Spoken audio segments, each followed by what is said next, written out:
Hello everyone, Ni hao. Welcome to our YouTube channel. Today we are going to speak about the cost of living in China. Yes, and please do remember that the references that we make in this video is relevant to our experience, and also that we are a family of 4. So it may vary from person to person. So yeah, let's get to it. Let's talk about rental costs in China. So we stay in a 3-bedroom apartment, 2 bathrooms, a living and dining area, as well as a beautiful balcony for around 4,388 RMB. So we are located about 30 to 40 minutes from the city center, and we found that the further you stay from the city center or the business hub of the city, the less you pay. Yeah, it depends on where you live, and it depends on whether you are a family or whether you are a single person. And we do have friends who are single and their rent is like cut in half. One of my colleagues, he also stays a few minutes away from where I stay in a studio apartment, and he's paying around 2,000 plus or minus RMB for a studio apartment. The closer you stay to the city center, the more you're likely to pay. Yeah, but it's quite affordable and it's fully furnished. Yeah. So you don't have to stress about buying yourself appliances or beds or furniture. Yeah. And then of course add-on cost would be utilities. Yeah. And then you're also looking at paying for maintenance. In our experience here, it's beautiful, it's modern. It depends on the age of the apartment as well. So this is a fairly new apartment for about a year or so. So we're looking at paying around 300 to 400 RMB for utilities and maintenance fees per month.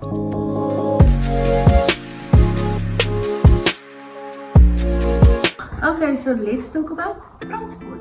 Yeah, so everyone enjoys using the Didi, which that's what they refer to, but we know it as Uber. Yeah. And then they have the train or the metro, and then also they have the bus. By metro or train, it takes me about 40 minutes to get from the metro in my area to in my works area, and in total I pay 7.50 RMB, which is really cheap. It's relatively the same if you were to take the bus as well, but do bear in mind with bus as well as with Didi, you can anticipate traffic.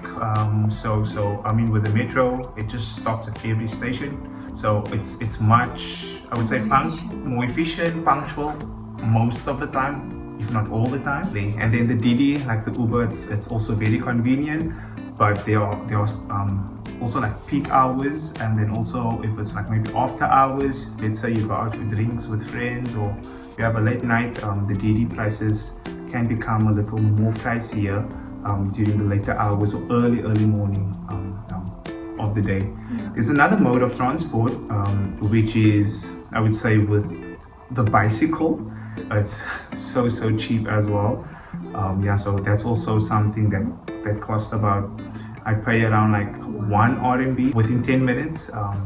So yes, that's another option that most people use, that mode of transport.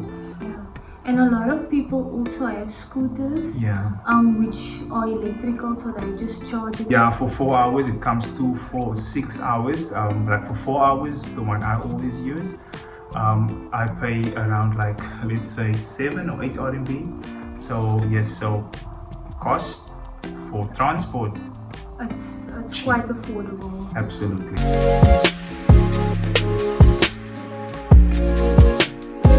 So let's talk about the cost of food.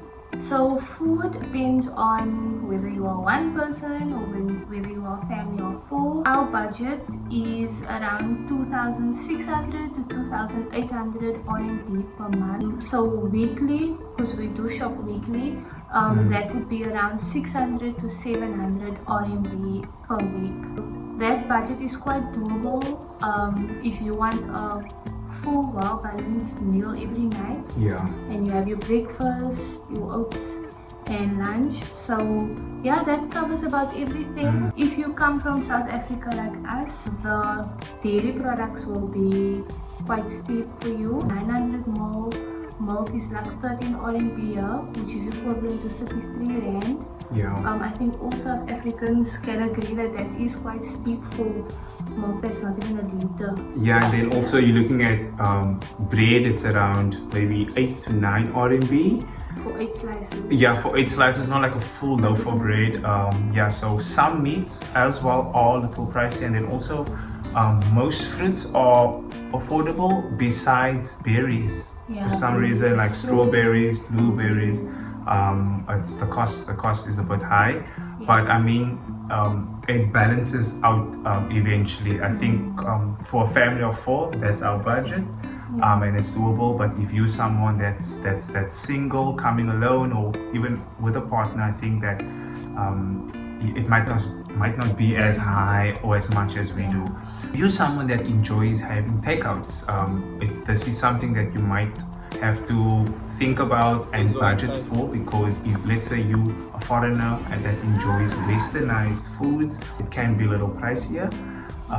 But local foods, local cuisine, it's most of the time affordable, especially if there's plenty of vegetables involved, like your soups and so forth.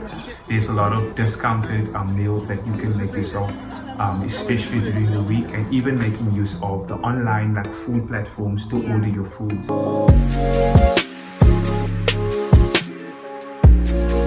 For our last point, we are going to talk about Wi-Fi and VPN costs. Yes, so somehow my mobile phone number, it's connected with the Wi-Fi network, so we get to use Wi-Fi unlimited. Even when I'm outside of my home or the zone, Wi-Fi zone, I still get to use that data.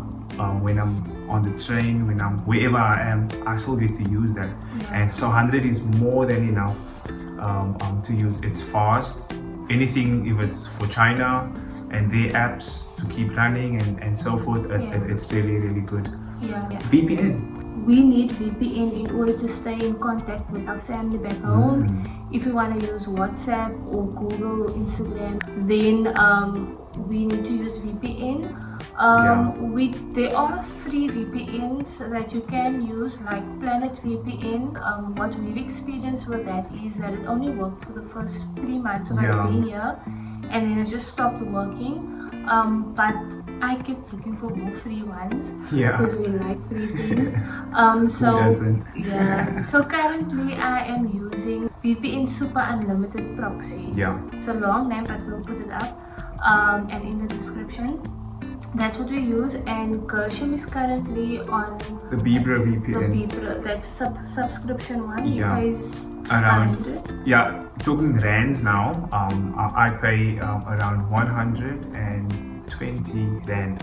So that's way less in RMB. But I mean that's unlimited. It keeps me connected all the time, and it doesn't throw me out. It doesn't have an expiration date like the free VPN, so it's definitely worth your money to invest in a VPN that you have to pay for. So that concludes our video about cost of living in China. If you thought that this video was super informative, you enjoyed it, then please do like and subscribe to our YouTube channel. And yes, that would keep us motivated and encouraged to continue making more videos. If you think that there's anything that's unclear, or there's maybe some questions you may have about China, please do let us know, and we will try our best to respond within good time. Yeah. Thank you for watching. Thank you. Cha-ching. Bye. Goodbye.